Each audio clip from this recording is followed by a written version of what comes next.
গণতন্ত্রের বিরুদ্ধে তোমরা এত কিছু বললা, এখন আবার গণতন্ত্রের লোকদের তোমরা উপদেশ দিচ্ছ কেন? আহলে হাদিস আন্দোলন এটা সাহাবায়ে কেরামের যুগ থেকে চলে আসা একটা আন্দোলন, এবং এই আন্দোলন ধারাবাহিকভাবে আজকে পর্যন্ত চলমান। সারা বিশ্বের প্রতিটা প্রান্তরে এই আন্দোলনের দিশা আপনারা খুঁজে পাবেন। যদি আমাদের হাত কেটে দেওয়া হয়, যদি আমাদের পুড়িয়ে ফেলা হয়, যদি আমাদেরকে তাৎক্ষণিকভাবে মৃত্যুদণ্ড দেওয়া হয়, তবু আমরা শিরক এবং বিদআতের ক্ষেত্রে এক চুল পরিমাণ আপোষ করতে পারবো না। আহলে হাদিস আন্দোলন বাংলাদেশ। আসসালামু আলাইকুম ওয়া রাহমাতুল্লাহি ওয়া বারাকাতুহু। আলহামদুলিল্লাহি রাব্বিল আলামিন ওয়াল আকিবাতু লিল মুত্তাকিন ওয়াস সালাতু ওয়াস সালামু আলা আশরাফিল আমবিয়াই ওয়াল মুরসালিন নবিয়িনা মুহাম্মদ ওয়া আলা আলিহি ওয়া সাহবিহি আজমাইন ওয়া মান তাবিআহুম বিইহসানিন ইলা ইয়াউমিদ্দিন, আম্মা বা'দ। ফাআউযু বিল্লাহি মিনাশ শাইতানির রাজীম। বিসমিল্লাহির রহমানির রহিম। ইয়া আইয়ুহাল্লাযীনা আমানু ইন তানসুরুল্লাহ ইয়ানসুরুকুম ওয়া ইউসাব্বিত আকদামাকুম। ওয়া ক্বালা তাআলা ফি আয়াতিন উখরা ওয়া লা ইয়ানসুরান্নাল্লাহু মান ইয়ানসুরুহু। ওয়া ক্বালা তাআলা ফি আয়াতিন উখরা মান কানা ইউরিদুল ইজ্জাতা ফালিল্লাহিল ইজ্জাতু জামিআ। আন সাওবান রাদিয়াল্লাহু তাআলা আনহু ক্বাল ক্বালা রাসূলুল্লাহি সাল্লাল্লাহু আলাইহি ওয়াসাল্লাম লা তাযালু তাইফাতুম মিন উম্মতি যাহিরিনা আলাল হক লা ইয়াদুররুহুম মান খাযালাহুম হাত্তা ইয়াতিয়া আমরুল্লাহ ওয়া হুম কাযালিক। রাওয়াহু মুসলিম। আহলে হাদিস আন্দোলন বাংলাদেশ কর্তৃক আয়োজিত ৩৬তম বার্ষিক কেন্দ্রীয় তাবলিগ ইজতেমায় উপস্থিত আজকের অনুষ্ঠানে সম্মানিত সভাপতি, আহলে হাদিস আন্দোলন বাংলাদেশের মুহতারাম আমিরে জামাত প্রফেসর ডক্টর মোহাম্মদ আসাদুল্লাহ আল গালিব, উপস্থিত আহলে হাদিস আন্দোলন বাংলাদেশ আহলে যুব সংঘের কেন্দ্রীয় দায়িত্বশীল বৃন্দ, উপস্থিত ওলামায়ে কেরাম, সারা দেশের বিভিন্ন প্রান্ত থেকে আগত আহলে হাদিস আন্দোলন বাংলাদেশ এবং এর অঙ্গ সংগঠনগুলোর সম্মানিত দায়িত্বশীল সুধী শুভাকাঙ্ক্ষী মণ্ডলী, এবং সেই সাথে প্রাণপ্রিয় তরুণ ও যুবক ভাইয়েরা, পর্দা আলে মা ও বোনেরা, প্রশংসা আল্লাহ রাব্বুল আলামিনের জন্য যে আল্লাহ রাব্বুল আলামিন যাবতীয় সমস্যাকে মোকাবেলা করে শুধুমাত্র আল্লাহ রাব্বুল আলামিনের দ্বীনকে বিজয়ী করার জন্য, শুধুমাত্র আল্লাহ রাব্বুল আলামিনের দ্বীনের মহাব্বতে আজকে আমাদের এখানে আসার সুযোগ করে দিয়েছেন। তার উদ্দেশ্যে আমরা অন্তঃস্থল থেকে শুকরিয়া আদায় করছি, আলহামদুলিল্লাহ। দরুদ ও সালাম বর্ষিত হোক শেষ নবী আহমদ মুস্তাফা মুহাম্মদি মুস্তাফা সাল্লাল্লাহু আলাইহি ওয়াসাল্লামের প্রতি, যার আদর্শকে বাংলার প্রতিটি কোনায় কোনায় পৌঁছে দেওয়ার জন্যই আজকের এই বৃহত্তর আয়োজন। সম্মানিত উপস্থিতি, আজকে বাংলাদেশের ৬৪টি জেলা থেকেই পবিত্র কোরআন এবং সহিহ হাদিসের আলোকে জীবন গড়ার প্রত্যাশী ভাই এবং বোনেরা আজকের এই ময়দানে এসে একত্রিত হয়েছেন। আমাদের একটাই উদ্দেশ্য, এইটুকু জনগণের সামনে, এই বাংলাদেশের মানুষের সামনে স্পষ্ট করে দেওয়া যে আমরা যারা আহলুল হাদিস, আমরা পবিত্র কোরআন এবং সহিহ হাদিসের অনুসারী। আমরা এমন একটা সমাজ চাই যেই সমাজে থাকবে না প্রগতির নামে কোনো বিজাতীয় মতবাদ, যেই সমাজে থাকবে না গণতন্ত্র, সমাজতন্ত্র, আরও যত বিজাতীয় মতবাদগুলো রয়েছে, যেই মতবাদগুলো ইসলাম সমর্থন করে না, যেই মতবাদগুলো ইসলামের আলোকে সমর্থিত নয়, সে সমস্ত মতবাদকে আমরা চাই না। আমরা চাই এমন একটা সমাজ যেখানে থাকবে না ইসলামের নামে কোনরূপ মাঝহাবি সংকীর্ণতাবাদ। যারা আমরা ইসলাম পালন করি, এই ইসলাম হবে কেবলমাত্র আল্লাহ রাসূল সাল্লাল্লাহু আলাইহি ওয়াসাল্লাম যে ইসলাম রেখে গেছেন ওই ইসলাম। এই ইসলাম কোনো দলে দলে বিভক্ত হওয়া, মাঝহাবে বিভক্ত হওয়া, তরিকায় বিভক্ত হওয়া ইসলাম নয়। আমরা চাই সেই ইসলাম, যে ইসলাম আল্লাহ রাব্বুল আলামিন তার ওহীর মাধ্যম দিয়ে, পবিত্র কোরআন এবং সহিহ হাদিসের মাধ্যম দিয়ে, তার রাসূলের মাধ্যম দিয়ে জীবন্ত আদর্শ হিসাবে আমাদের কাছে প্রেরণ করেছেন। সেই আদর্শের আমরা অনুসারী, সেটাই সারা বাংলার মানুষের কাছে আমরা স্পষ্টভাবে জানিয়ে দিতে চাই। সম্মানিত উপস্থিতি, আমরা যারা আহলুল হাদিস, আমরা মনে করি আহলে হাদিস আন্দোলন কোনো দলের নাম নয়, আহলে হাদিস কোনো দলের নাম নয়, এটা একটা সংস্কার আন্দোলনের নাম। যেই সংস্কার আন্দোলনের মূল ভিত্তি হচ্ছে পবিত্র কোরআন এবং সহিহ হাদিস। আল্লাহ রাসূল সাল্লাল্লাহু আলাইহি ওয়াসাল্লাম বিদায় হজের ময়দানে বলে গিয়েছিলেন, তারাকতু ফিকুম আমরাইন লান তাযিল্লু মা তামাসসাকতুম বিহিমা কিতাবাল্লাহ ওয়া সুন্নাত নবিহি। দুইটা জিনিস তোমরা আঁকড়ে ধরে থেকো, এই দুইটা জিনিস যদি তোমরা আঁকড়ে ধরে থাকতে পারো তোমরা কখনোই পথভ্রষ্ট হবে না। সেই দুটো জিনিস হচ্ছে আমাদের মৌলিক আঁকড়ে ধরার জিনিস, সেটাই আমাদের মূল সম্বল বলে আমরা মনে করি। এর বাইরে যা কিছু আছে সবগুলোই এর অনুগামী। কোরআন এবং সহিহ হাদিসের পক্ষে যদি কিছু থাকে আমরা তার পক্ষে আছি। যখনই কোরআন এবং সুন্নাহর বিপরীতে কোনো বিষয় চলে যাবে, সেটা যত বড় ওলামায়ে কেরাম বলুন না কেন, যত বড় ইমাম বলুন না কেন, সেই কথা আমাদের কখনো আদর্শ বা গ্রহণীয় কোনো বক্তব্য হতে পারে না। সম্মানিত উপস্থিতি, আমরা কোনো মতের অনুসারী নই, আমরা কোনো ইজমের অনুসারী নই, আমরা কোনো ব্যক্তির চিন্তাধারার অনুসারী নই, আমরা কারোর স্বপ্নের অনুসারী নই, আমরা কারোর কাশফের অনুসারী নই, বরং আমরা এমন একটা সংস্কার আন্দোলনের অনুসারী যেই সংস্কার আন্দোলনটা পরিচালিত হচ্ছে সাহাবায়ে কেরাম, তাবেঈনে ইযম, তাদের আদর্শের ওপরে, যে আদর্শের ব্যাপারে আল্লাহ রাসূল সাল্লাল্লাহু আলাইহি ওয়াসাল্লাম স্পষ্ট ভাষায় বলে দিয়েছেন ফেরকায়ে নাজিয়ার বৈশিষ্ট্য হিসাবে, মা আনা আলাইহি ওয়া আসহাবি, আমি এবং আমার সাহাবীরা যেই পথের উপরে আছি, যেই আদর্শের উপর আছি, সেই আদর্শের উপর যারা থাকবে তারাই হচ্ছে মুক্তিপ্রাপ্ত দল। আমরা সেই আদর্শের অনুসারী, আমরা কোনো ব্যক্তি বা অন্য কোনো মতবাদের অনুসারী নই। সম্মানিত উপস্থিতি, আমরা এমন একটা আন্দোলনের অনুসারী যে আন্দোলনের মূল বক্তব্য হচ্ছে ফাইন তানাজাতুম ফি শাইইন ফারুদ্দুহু ইলাল্লাহি ওয়া রাসূল, যদি তোমাদের মাঝে কোনো বিষয়ে মতভেদ হয়ে যায় তোমরা ফিরে যাও আল্লাহ এবং তার রাসূলের দিকে, অর্থাৎ কোরআন এবং সুন্নাহর দিকে। আমাদের ফিরে যাওয়ার জায়গা একমাত্র কোরআন এবং সুন্নাহ, কোনো ব্যক্তি নয়।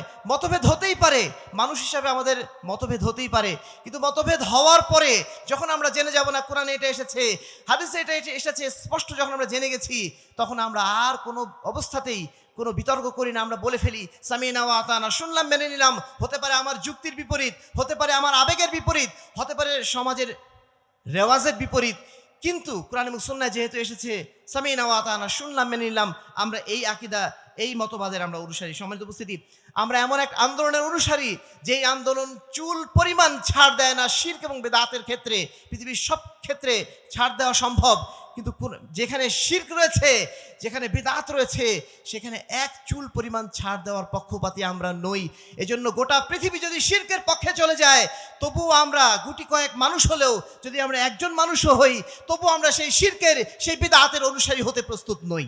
আর এই কারণেই নির্বাচনের সময় এই বছর অন্তত আমরা যেটা দেখেছি, সারা বাংলাদেশের ইসলামী দল বলেন, সেকুলার দল বলেন, সবারই একটাই বুলি, তাই না? একটাই বুলি আমরা শুনেছিলাম। শুধু তাই না, আমাদের মধ্যকার ওলামায়ে কেরামদের মধ্যেও আমরা সেই আওয়াজ শুনেছিলাম যে না, এইবারের মতো একবার দেওয়া যায় না। আমরা আহলে হাদিস আন্দোলন বাংলাদেশ বলে দিয়েছি না, কোনো অবস্থাতেই না। যদি কালকে কিয়ামত চলে আসে, যদি কালকে আমেরিকার হামলা চলে আসে, তবুও যদি তারা কোনো শিরক করতে আমাদের বাধ্য করার চেষ্টা করে, আমরা বলে দেবো যে না, আমরা এই শিরকের অনুসারী হতে পারবো না। যদি আমাদের হাত কেটে দেওয়া হয়, যদি আমাদের পুড়িয়ে ফেলা হয়, যদি আমাদেরকে তাৎক্ষণিকভাবে মৃত্যুদণ্ড দেওয়া হয়, তবু আমরা শিরক এবং বেদাতের ক্ষেত্রে এক চুল পরিমাণ আপোষ করতে পারবো না। এটাই হচ্ছে আহলে হাদিস আন্দোলনের মূল আকীদা। এই আকীদারই আমরা অনুসারী। সম্মানিত উপস্থিতি, অনেকেই মনে করেন আহলে হাদিস মানে এরা হচ্ছে ইংরেজদের তৈরি একটা দল। 100 বছর আগে, 200 বছর আগে ইংরেজরা নাকি তৈরি করেছে। সম্মানিত উপস্থিতি, এর চেয়ে মিথ্যাচার, যারা অন্তত একটু সামান্য পড়াশোনা জানেন, যারা কোরআন হাদিস সম্পর্কে কিছুটা জানেন, যারা ইতিহাস সম্পর্কে সামান্য ধারণা রাখেন, তাদের পক্ষে এই ধরনের মিথ্যাচারে একমত হওয়ার কোনো সুযোগ নেই। সম্মানিত উপস্থিতি, আল্লাহ রাসূল সাল্লাল্লাহু আলাইহি ওয়াসাল্লামের মৃত্যুর পরেই মুসলিম উম্মার মধ্যে যখন নানা ধরনের ফিতনা তৈরি হয়ে গেল, মুসলিম উম্মার মধ্যে নানা দল উপদল তৈরি হয়ে গেল, তখনই এমন একটা দলের প্রয়োজন ছিল যারা আল্লাহ রাসূল সাল্লাল্লাহু আলাইহি ওয়াসাল্লামের আদর্শকে পরিপূর্ণভাবে ধারণ করে থাকবে। সেই দলটাই হচ্ছে আহলে হাদিস আন্দোলন। সেই দলের প্রথম অনুসারী যারা ছিলেন তারা ছিলেন সাহাবায়ে কেরাম। সেই দলের প্রথম যারা পরবর্তী অনুসারী যারা ছিলেন তাবেঈনে ইযম বা সালাফে সালেহিন। সেই দলের একে একে যারা নিশান বর্দা ধারণ করেছিলেন, পতাকা ধরেছিলেন, তারা ছিলেন আব্দুল্লাহ ইবনুল মুবারকের মতো একজন বিখ্যাত তাবেঈ, ছিলেন আহমদ বিন সিনান আল কাত্তানের মতো বিখ্যাত তাবেঈ, ছিলেন ইমাম আহমদ বিন হাম্বলের মতো সুন্নাপন্থী এক বিখ্যাত আলেমে দ্বীন। সম্মানিত উপস্থিতি, এইভাবে ধারাবাহিকভাবে ইতিহাসের বিভিন্ন ধারাবাহিকতায় মুহাদ্দিসিনে ইযম, সালাফে সালেহিন, ওলামায়ে কেরাম এই আন্দোলনের নিশান বর্দা ধারণ করেছিলেন। এই আন্দোলন কখনোই পৃথিবীর বুক থেকে এমন একটা সময় ছিল না যে সময় এই আন্দোলন ছিল না। সম্মানিত উপস্থিতি, খতিব বাগদাদি 5ম শতাব্দীতে এসে তিনি অত্যন্ত চমৎকারভাবে তৎকালীন পরিস্থিতি অনুযায়ী ব্যাখ্যা দিয়ে বলেছিলেন, ওয়াকুল্লু ফিআতিন তাতাহাইয়াজু ইলা হাওয়া তারজিউ ইলাইহি, প্রত্যেকটা দলই তার প্রবৃত্তির অনুসরণ করে। ইসলামের নামে যত দল রয়েছে প্রত্যেকটা দল তার প্রবৃত্তির অনুসরণ করে। আও তাস্তাহসিনু রাইয়ান তাকুফু আলাইহি, অথবা তার যেটা মতামত সেই মতামতের উপরেই তারা সন্তুষ্ট থাকে। সিওয়া আসহাবিল হাদিস, শুধুমাত্র আহলে হাদিসরা বাদে। ফাইনাল কিতাবা উদ্দাতুহুম, কেননা আল্লাহর কিতাবই হচ্ছে তাদের একমাত্র সম্বল। ওয়া সুন্নাতা হুজ্জাতুহুম, এবং আল্লাহ রাসূল সাল্লাল্লাহু আলাইহি ওয়াসাল্লামের সুন্নাতই হচ্ছে তাদের একমাত্র দলিল। ওয়ার রাসূলা ফিআতুহুম, এবং আল্লাহ রাসূল সাল্লাল্লাহু আলাইহি ওয়াসাল্লাম হচ্ছেন তাদের দলভুক্ত মানুষ, অর্থাৎ তাদের দল। ওয়া ইলাইহি নিসবাতুহুম, এবং আল্লাহ রাসূলের দিকেই তাদের নিসবত সম্বন্ধ। লা ইউআররিজুনা আলাল আহওয়া, তারা কখনোই প্রবৃত্তির উপরে নির্ভরশীল নয়। ওয়ালা ইয়ালতাফিতুনা ইলাল আরাব, তারা কখনোই কোনো মানুষের মতামতের প্রতি ভ্রুক্ষেপ করে না। যখন কোরআন এবং সহিহ হাদিস পেয়ে যায় তখন তারা কোনো অবস্থাতেই মানুষের মতামতকে গুরুত্ব দেয় না। সম্মানিত উপস্থিতি, এইভাবে প্রত্যেক যুগে ওলামায়ে কেরাম আহলুল হাদিসদের সম্পর্কে বলে গেছেন, এবং আহলুল হাদিসদের এই যে আকীদা আদর্শ, সে আদর্শের পক্ষে তারা কথা বলে গেছেন। সম্মানিত উপস্থিতি, ইবনে তাইমিয়ার নাম আমরা জানি, ইবনে হাজার আসকালির নাম আমরা জানি, মুহাম্মদ বিন আব্দুল ওয়াহ্হাবের নাম আমরা জানি, তারপরে উপমহাদেশের কাছাকাছি হায়াত সিন্দির নাম আমরা জানি, ইমাম শওকানির নাম আমরা জানি। এই সমস্ত ওলামায়ে কেরাম শত শত বছর ধরে, যুগ যুগ ধরে এই আন্দোলনের নিশান তারা বহন করে গেছেন। ভারত উপমহাদেশে যদি আমরা আসি, ভারত উপমহাদেশে আহলে হাদিস আন্দোলনের আগমন হতে পারে কিছুটা পরে, হয়তো ব্যক্তিগতভাবে ছিল, কিন্তু ঢালাওভাবে অর্থাৎ মানে সামগ্রিকভাবে আহলে হাদিস আন্দোলনের যাত্রাটা মূলত শুরু হয় শাহ ওলিউল্লাহ মুহাদ্দিস আদ-দেহলভির মাধ্যম দিয়ে, যিনি সর্বপ্রথম হুজ্জাতুল্লাহিল বালেগা লেখার মাধ্যম দিয়ে এবং তার অন্যান্য বেশ কয়েকটি গ্রন্থ লেখার মাধ্যম দিয়ে এই উপমহাদেশের মানুষের কাছে জানিয়ে দিলেন কুরআন এবং সুন্নাহই হচ্ছে একমাত্র আমাদের অনুসরণের বিষয়বস্তু। মাযহাবগুলো যেগুলো সৃষ্টি হয়েছে এগুলো একটাও 400 বছরের আগে এদের অস্তিত্ব ছিল না। এগুলোর অস্তিত্ব 400 বছরের পরে, 400 হিজরির পরে এই সমস্ত মাযহাবগুলোর অস্তিত্বে এসেছে। তার আগে এই সমস্ত মাযহাবগুলো ছিল না। সেখানে তিনি স্পষ্টভাবে বলে দিয়েছেন যে তাকলিদ বলে যে জিনিসটা, এই জিনিসটা মুসলিম উম্মার জন্য অত্যন্ত ক্ষতিকারক। ইস্তিহাদের দুয়ার সবসময় খোলা রাখতে হবে।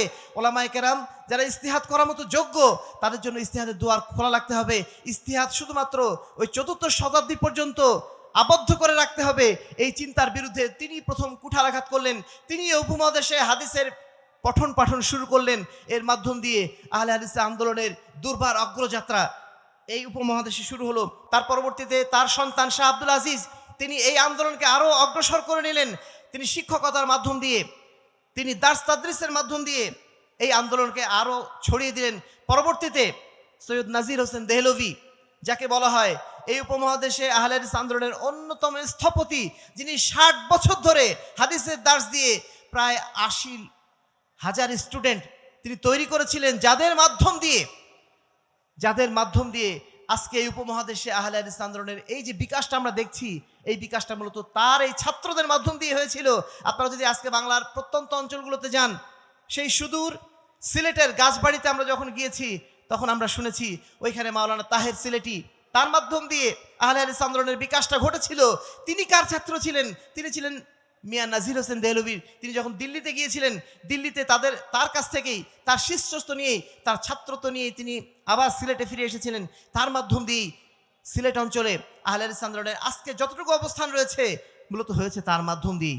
সম্মানিত উপস্থিতি, এর পরবর্তীতে নওয়াব সিদ্দিক হাসান খান ভূপালীর নাম আপনারা জানেন, যিনি 200 গ্রন্থ লিখেছিলেন। এই উপমহাদেশে তিনি একজন অদ্বিতীয় লেখক ছিলেন। বলা যেতে পারে আহলে হাদিস আন্দোলনের লেখনীর যে আজকে ভান্ডারটা, সাহিত্য যে ভান্ডার, এই ভান্ডার তার হাত দিয়েই রচিত হয়েছিল। সম্মানিত উপস্থিতি, পরবর্তীতে সানাউল্লাহ অমৃতসরীর নাম আমরা জানি, যিনি এই উপমহাদেশে যখন সাংগঠনিক আন্দোলন শুরু হলো, সেই সাংগঠনিক আন্দোলনকে এগিয়ে নেওয়ার ক্ষেত্রে সবচেয়ে গুরুত্বপূর্ণ ভূমিকা পালন করেছেন, এবং তিনি তার মাজাল্লা আহলুল হাদিসের মাধ্যম দিয়ে এই উপমহাদেশে আহলে হাদিস আন্দোলনের প্রচার এবং প্রসার ঘটিয়েছেন। তিনি কাদিয়ানীদের বিরুদ্ধে একের পর এক বিতর্কে অবতীর্ণ হয়ে তাদেরকে পরাজিত করে এই বাংলাদেশে, এই উপমহাদেশে হানাফি আহলে হাদিস সবার মধ্যে অত্যন্ত শ্রদ্ধার পাত্র একজন বিতার্কিক হিসেবে পরিচিতি লাভ করেছিলেন। এইভাবে আহলে হাদিস ওলামায়ে কেরাম ভারত উপমহাদেশের বুকে পবিত্র কোরআন এবং সহিহ হাদিসের আলো ছড়িয়েছেন। তারা কখনোই ব্রিটিশদের তৈরি করা, ইংল্যান্ডের তৈরি করা কোনো দল হওয়ার কোনো সুযোগই নেই। আমাদের যে মূল গ্রন্থ, আমাদের যে মূল আকীদা, আমাদের যে মূল সোর্সগুলো সবগুলোই তো পবিত্র কোরআন এবং সহিহ হাদিস থেকে আসা, তাই না? একটা জায়গায় যদি আপনারা দেখাতে পারেন যে কোরআন এবং সুন্নাতের বিপরীত কোনো একটা বিষয়ে আমরা অনুসরণ করি, যদি আমরা বুঝতে পারি, জানতে পারি, সঙ্গে সঙ্গে সেটা পরিবর্তন করার সুযোগ আমাদের আছে, কিন্তু ইসলামী অন্য কোনো দলের পক্ষে এই পরিবর্তন করা সম্ভব নয়।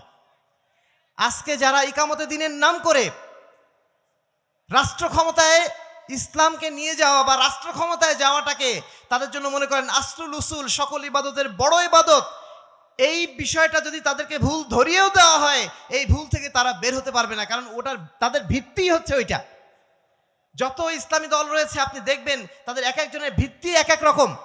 ওই ভিত্তিগুলা কোরআন এবং সুন্নাহর উপর প্রতিষ্ঠিত নয় বলে তাদের কখনোই প্রকৃত অর্থে কোরআন এবং সুন্নাহর কাছে ফিরে আসার সুযোগ নেই। কিন্তু আমাদের মূল সোর্স যেহেতু কোরআন এবং সুন্নাহ, এই জন্য যদি আপনি প্রমাণ দেখাতে পারেন কোনো একটা বিষয়ে আমরা কোরআন এবং সুন্নাহর বাইরে আছি, দূরে আছি, আমরা সেটা মেনে নিতে এবং সেখানে ফিরে আসতে আমাদের একটা মুহূর্ত সময় লাগবে না। সম্মানিত উপস্থিতি, যে বিষয়টি বলছিলাম যে আহলে হাদিস আন্দোলন, এটা সাহাবায়ে কেরামের যুগ থেকে চলে আসা একটা আন্দোলন এবং এই আন্দোলন ধারাবাহিকভাবে আজকে পর্যন্ত চলমান। সারা বিশ্বের প্রতিটা প্রান্তরে এই আন্দোলনের দিশা আপনারা খুঁজে পাবেন। আল্লাহ রাব্বুল আলামিনের অশেষ রহমত, আজকে আমরা বর্তমানে যে পরিবেশে আছি, আহলে হাদিস আন্দোলনের দুর্বার প্রচার এবং প্রসারের কারণে বাংলার প্রতিটা কোনায় কোনায় আজকে আহলে হাদিসের দাওয়াত আলহামদুলিল্লাহ ছড়িয়ে পড়েছে, তাই না?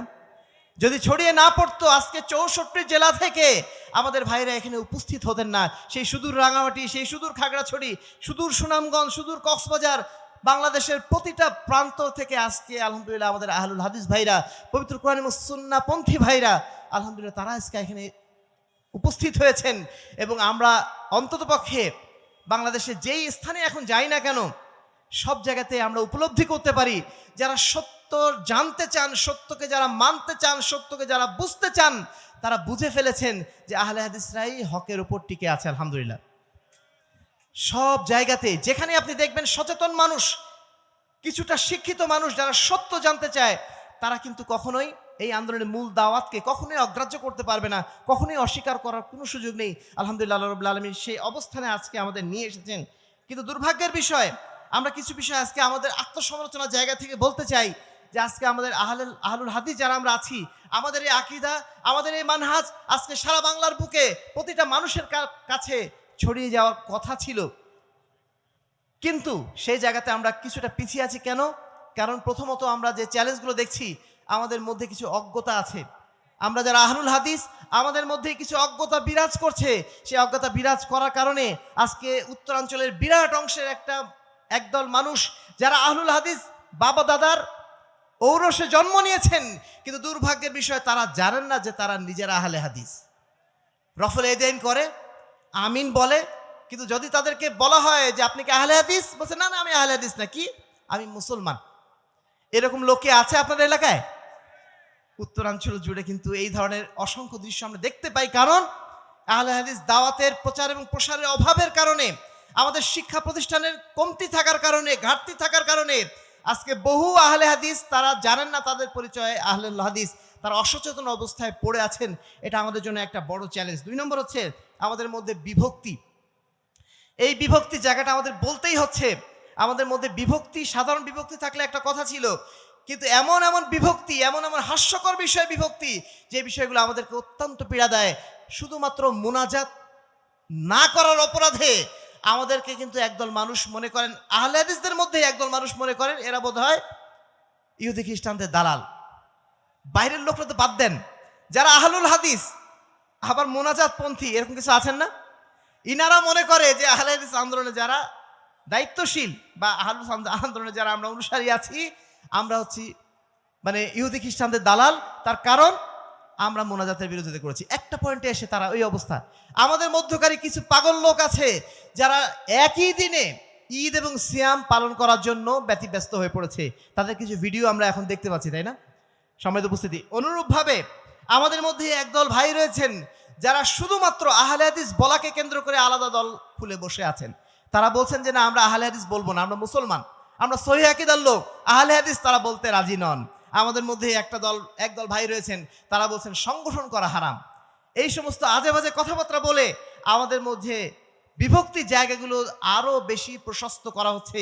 আমরা অত্যন্ত লজ্জা পাই, কষ্ট পাই যখন দেখি। আমি নিজে ব্যক্তিগতভাবে এই অভিজ্ঞতার সম্মুখীন হয়েছিলাম। ঢাকাতে বারডেম হাসপাতালে একজন ডাক্তারকে দেখলাম সুন্দরভাবে রফুলিয়া দেন করে সালাত আদায় করছেন। এত চমৎকারভাবে সালাত আদায় করলেন, দেখে মনটা ভরে গেল। সালাতের পরে তাকে ডেকে জিজ্ঞেস করলাম, ভাই আপনি কি আহলে হাদিস?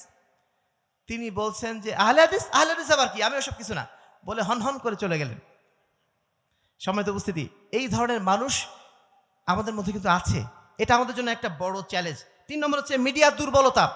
আমাদের কাছে শক্তিশালী কোনো মিডিয়া নেই। মাসিক আত্মাহারিক পত্রিকার মতো কিছু পত্রিকা আমাদের আছে বটে, কিন্তু এই পত্রিকাগুলোর মাধ্যম দিয়ে সারা বাংলার বুকে যে সমস্ত মিডিয়াগুলো আমাদের বিরুদ্ধে প্রতিনিয়ত অপপ্রচার চালাচ্ছে, তাদেরকে আমরা কিন্তু প্রতিহত করতে পারছি না। তারা যে মিথ্যা বয়ানগুলো দিয়ে যাচ্ছে, এই মিথ্যা বয়ানের বিরুদ্ধে আমরা পাল্টা কাউন্টার অ্যাটাক করতে পারছি না। আজও পর্যন্ত আমরা দেখি মোহতারাম আমিরে জামাতের নামে যে উইকিপিডিয়ার যে পেজটা আছে, সেই পেজে তার নামে সমস্ত মিথ্যা তথ্যগুলো দেওয়া আছে। যেই তথ্যগুলো সে 2005-6 সালে আপনার প্রথম আলো এবং ডেইলি স্টার এরা যেইগুলো লিখে রেখেছিল আজে বাজে মিথ্যা কথা, সেই মিথ্যাগুলো এখনো পর্যন্ত উইকিপিডিয়ায় লেখা আছে। আমরা সেটাকে যখন কেটে দেওয়ার চেষ্টা করছি, যখন তার বিরুদ্ধে আমরা কিছু লেখার চেষ্টা করছি, তারা বলছে যে না, পত্রপত্রিকা যেটা আসছে ওটাই ফাইনাল, এর বাইরে আমরা অন্য কোনো লেখা পাইনি, আমরা দেব না। সম্মানিত উপস্থিতি, আজকে আমাদের আহলে হাদিসদের পক্ষের মিডিয়া তেমন নাই বললেই চলে। শক্তিশালী মেইন স্ট্রিম মিডিয়া আমাদের না থাকার কারণে আজকে তাদেরকে আমরা কাউন্টার অ্যাটাক দিতে পারছি না, তাদের বয়ানের প্রতি বয়ান আমরা দিতে পারছি না। ফলশ্রুতিতে আজও পর্যন্ত তারা আমাদেরকে জঙ্গি হিসাবে আখ্যায়িত করার সুযোগ পাচ্ছে। অথচ বাংলার বুকে আহলে হাদিস আন্দোলন বাংলাদেশি জঙ্গিবাদের বিরুদ্ধে সর্বপ্রথম প্রতিরোধ গড়ে তুলেছিল। সেই 1998 সাল থেকে মোহতারাম আমিরে জামাত এই জঙ্গিদের বিরুদ্ধে কথা বলে আসছেন। তিনি বারবার বলে আসছেন জিহাদ এবং জঙ্গিবাদ এক নয়, কিন্তু দুর্ভাগ্যের বিষয় তাকেই প্রথম জেলখানায় ঢুকানো হলো জঙ্গিবাদের নাম করে, এবং আজও পর্যন্ত তার নামের পিছনে সেই সিলটা লাগিয়ে দেওয়া হয়েছে। এখনো পর্যন্ত প্রশাসনের কারো কাছে ধারণা যে উনি হচ্ছেন জঙ্গিবাদী লোক, তাই না? এখনো পর্যন্ত সেটা তার উপর সিল লাগিয়ে দেওয়া হয়েছে। সম্মানিত উপস্থিতি, এর পিছনে মূল কারণ হচ্ছে আমাদের শক্তিশালী মিডিয়া না থাকা। তারপরে 4 নম্বর, যুবকদের দূরে সরে থাকা। আমাদের বহু যোগ্য যুবক আছেন, তাদেরকে আমরা আমাদের কাছে খুঁজে পাচ্ছি না। আমরা এটা কি বলবো, এই কষ্টটা আমরা কোথায় প্রকাশ করবো আমরা বুঝতে পারি না।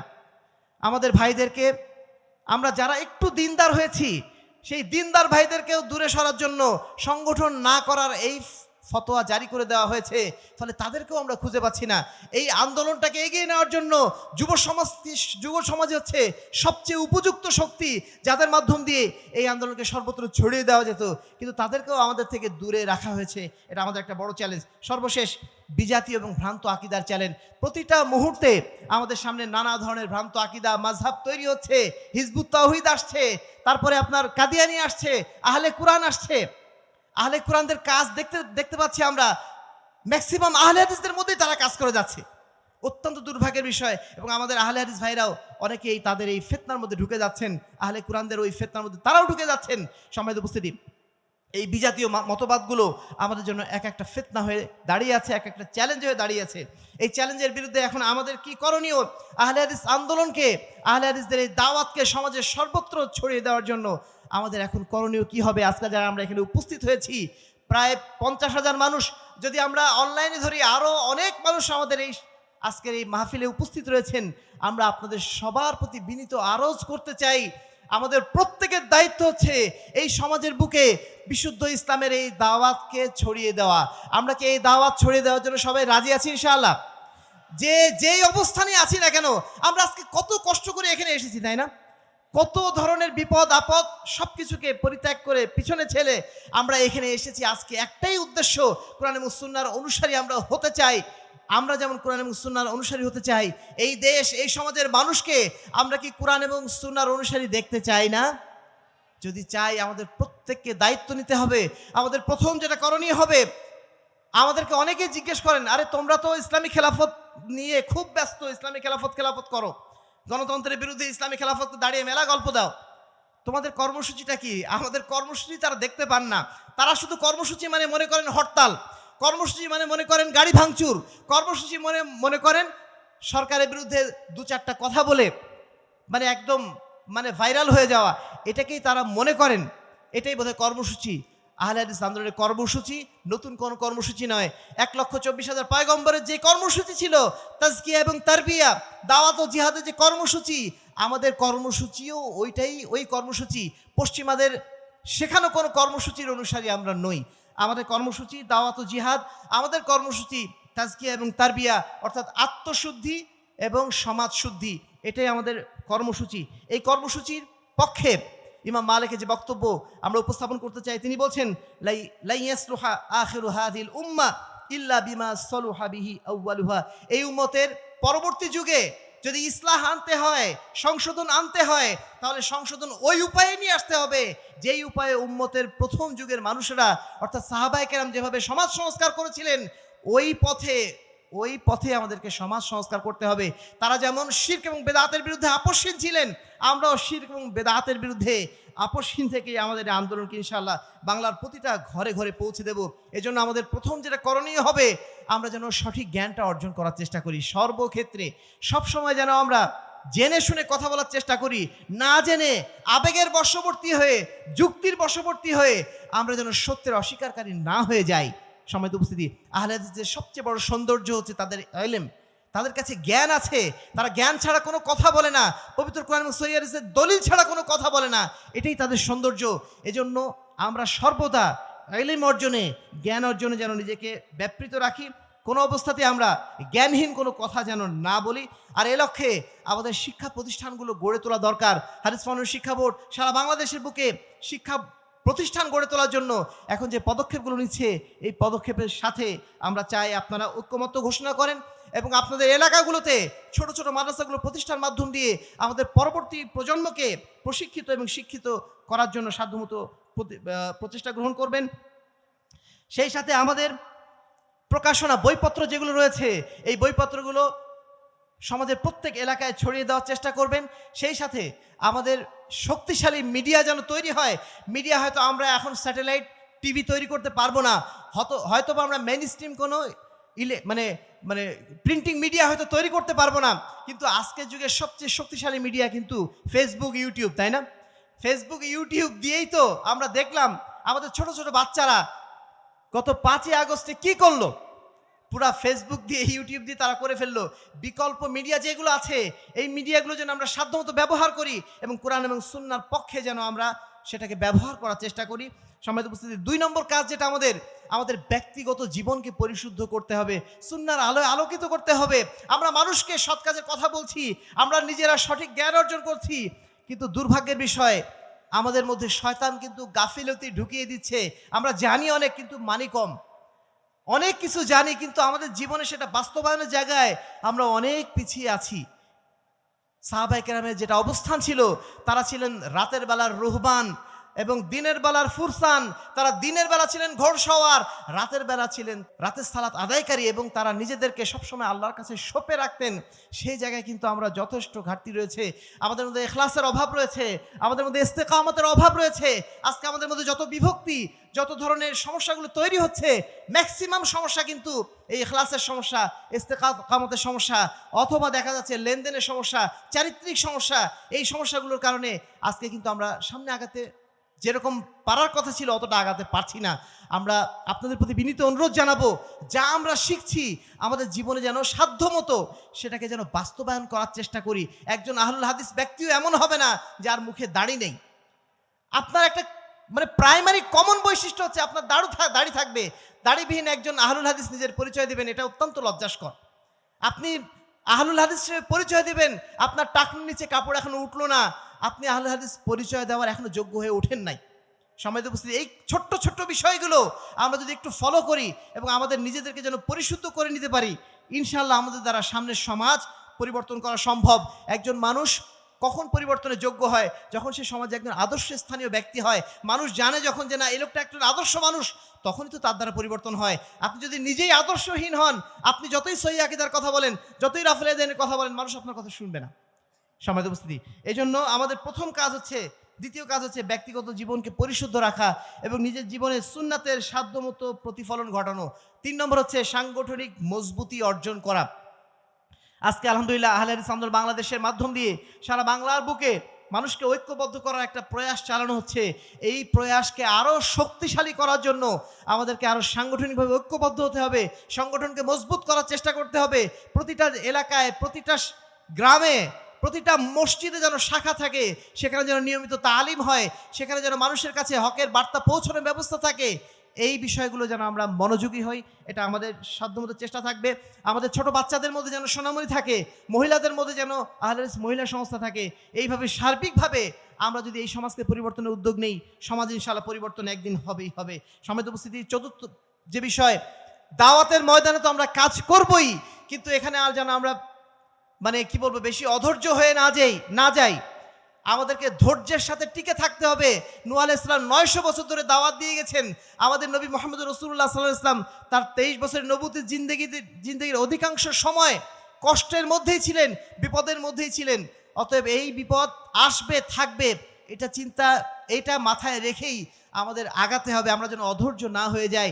আজকে আমরা কি বলবো, আমাদেরকে অনেকেই বলে থাকেন গণতন্ত্রের বিরুদ্ধে তোমরা এত কিছু বললা, এখন আবার গণতন্ত্রের লোকদের তোমরা উপদেশ দিচ্ছ কেন? সম্মানিত উপস্থিতি, গণতন্ত্রের লোকদের উপদেশ দিচ্ছি না। গণতন্ত্রে হারাম আমাদের কাছে হারামই, ওর পক্ষে আমাদের মুখ দিয়ে একটা কথা আপনারা কখনো শুনবেন না। কিন্তু যারা রাষ্ট্রের দায়িত্ব পেয়ে গেছে, যেইভাবেই হোক না কেন, সেটা বৈধ পন্থায় হোক বা অবৈধ পন্থায় হোক না কেন, তারা তো রাষ্ট্রের দায়িত্বশীল, তাই না? তাদের কাছে দাওয়াত পৌঁছানো, তাদেরকে সঠিক পথে নিয়ে আসা, তাদের কাছে হকের বার্তা পৌঁছানো, এটাও তো আমাদের দায়িত্বের অংশ। মানুষের কথায় যেন আমরা বিভ্রান্ত না হয়ে যাই। আল্লাহ রাসূল সেই কথাটা যেন আমরা মনে রাখি। আল্লাহ রাসূল যখন সাহাবায়ে কেরাম বলছিলেন, আল্লাহ রাসূল আমাদের জন্য একটু দোয়া করেন না, আমাদের জন্য, আমাদের বিজয়ের জন্য একটু আল্লাহর কাছে প্রার্থনা করেন না। আল্লাহ রাসূল সাল্লাল্লাহু আলাইহি ওয়াসাল্লাম বলছেন যে তোমরা একটু ধৈর্য ধারণ করো, এমন একটা সময় আসবে হাজরামাউত থেকে সানাআ পর্যন্ত এমন নিরাপদ হয়ে যাবে পরিবেশ যে একজন নারী, অবলা নারী, যার হাতে কোনো কিছুই থাকবে না, সেই নারী নিরাপদে সেই রাস্তায় গমনাগমন করতে পারবে।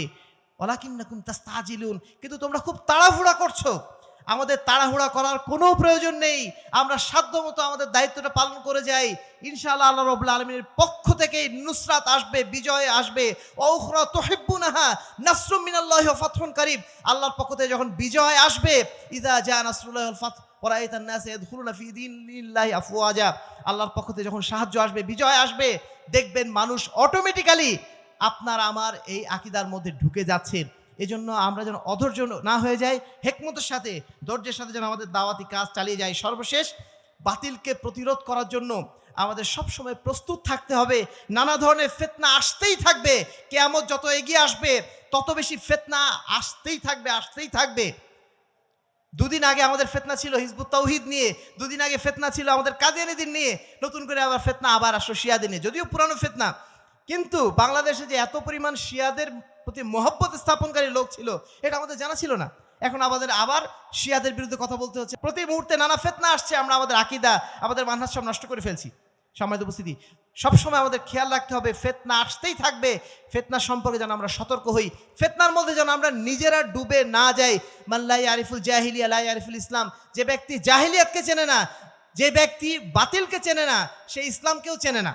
তার মানে বাতিলকে না চেনার কারণে আপনার ইসলাম ধ্বংস হয়ে যেতে পারে। এই জন্য বাতিলকে সবসময় চিনে রাখতে হবে। আর এটা মনে রাখতে হবে, যত দিন আসবে তত ফিতনা বাড়বে, এবং সবচেয়ে বড় ফিতনা আমাদের জন্য অপেক্ষা করছে দাজ্জালের ফিতনা।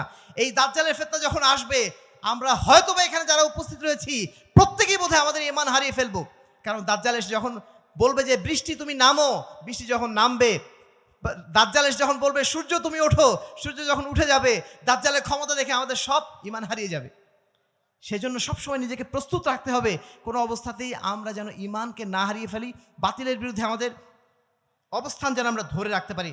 সম্মানিত উপস্থিতি, আলোচনার পরিশেষে যে বিষয়টি বলতে চাইব, আহলে হাদিস আন্দোলন এটা শুধুমাত্র একটা দলের নাম নয়, এটা একটা সংস্কার আন্দোলনের নাম, আদর্শের উপর টিকে থাকার আন্দোলনের নাম, ইখলাস এবং ইস্তেকামাত হাসিল করা আন্দোলনের নাম। এই আন্দোলনের সাথে আপনারা থাকবেন, এই আন্দোলনকে এগিয়ে নিয়ে যাবেন। হয়তো আজকে আমরা হারিয়ে যাব, 2 দিন পরে হয়তো আমরা আর হারিয়ে যাব। এই মঞ্চে যারা আজকে আছেন, আর 50 বছর পরে হয়তোবা আমাদের এই মঞ্চের সবাই হারিয়ে যাবেন, কিন্তু এই আন্দোলন ইনশাআল্লাহ টিকে থাকবে আমার আপনার সন্তানদের মাধ্যম দিয়ে। এভাবে প্রজন্ম থেকে প্রজন্ম ধরে এই আন্দোলনকে এগিয়ে নিয়ে যাওয়ার জন্য আজকে যেন আমরা প্রতিজ্ঞাবদ্ধ হই। আজকে যখন আমরা সারা দেশ থেকে এখানে এসেছি কষ্ট করে, আমরা যেন প্রতিজ্ঞাবদ্ধ হই যে এই আন্দোলনকে ইনশাল্লাহ আমরা আমাদের মাধ্যম দিয়ে, আমাদের প্রজন্মের মাধ্যম দিয়ে, আমাদের নাতিদের মাধ্যম দিয়ে যেন আমরা ছড়িয়ে দিয়ে যেতে পারি। আল্লাহ রাব্বুল আলামিন আমাদের সকলকে যেন সেই তৌফিক দান করেন। আমরা যেন বজ্রকণ্ঠে আবারও একবার আওয়াজ তুলি, সকল বিধান বাতিল করো, মুক্তির একই পথ। এই স্লোগানগুলো যেন শুধু আমাদের মধ্যে যেন না থাকে, আমাদের সন্তানদের মাধ্যম দিয়ে এই সমাজের প্রত্যেকটা এলাকায় যেন ছড়িয়ে পড়ে। আল্লাহ বলছেন, ইয়া আইয়ুহাল্লাযীনা আমানু, হে ঈমানদারগণ, ইন তানসুরুল্লাহ, যদি তোমরা আল্লাহকে সাহায্য করো, ইয়ানসুরুকুম, আল্লাহ রাব্বুল আলামিন তোমাদের সাহায্য করবেন, ওয়া ইউসাব্বিত আকদামাকুম, এবং তোমাদের পদযুগলকে তিনি দৃঢ় করবেন। ওয়ালা ইয়ানসুরান্নাল্লাহু মাইয়ানসুরাহু, নিশ্চয়ই আল্লাহ রাব্বুল আলামিন তাকে অবশ্যই সহযোগিতা করবেন যারা আল্লাহকে সহযোগিতা করে। আমরা সেই আনসারুল্লাহ, আল্লাহ সহযোগী হওয়ার জন্য যেন চেষ্টা করি। আল্লাহ রাব্বুল আলামিন আহলে হাদিস আন্দোলন বাংলাদেশকে যেন কবুল করে নেন, এদেশের মানুষকে যেন পবিত্র কোরআন এবং সহিহ হাদিসের জন্য কবুল করে নেন। আমাদের প্রত্যেকেই আল্লাহ রাব্বুল আলামিন যেন শিরক বেদাত মুক্ত জীবন যাপন করার জন্য তৌফিক দান করেন। আল্লাহুম্মা আমিন। আজকে যারা এখানে কষ্ট করে উপস্থিত হয়েছেন সারা বাংলার বিভিন্ন প্রান্ত থেকে, তাদের সকলের প্রতি আমরা আন্তরিক কৃতজ্ঞতা এবং শুকরিয়া জানাচ্ছি। আল্লাহ রাব্বুল আলামিন আমাদের মেহনতগুলোকে, যেটুকু সময় এখানে আমরা কাটাচ্ছি, এই সময়গুলোকে যেন আল্লাহ রাব্বুল আলামিন কবুল করে নেন। আল্লাহুম্মা আমিন ওয়া আখিরু দাওয়ানা আনিল হামদুলিল্লাহি রাব্বিল আলামিন। আসসালামু আলাইকুম ওয়া রাহমাতুল্লাহি ওয়া বারাকাতুহু।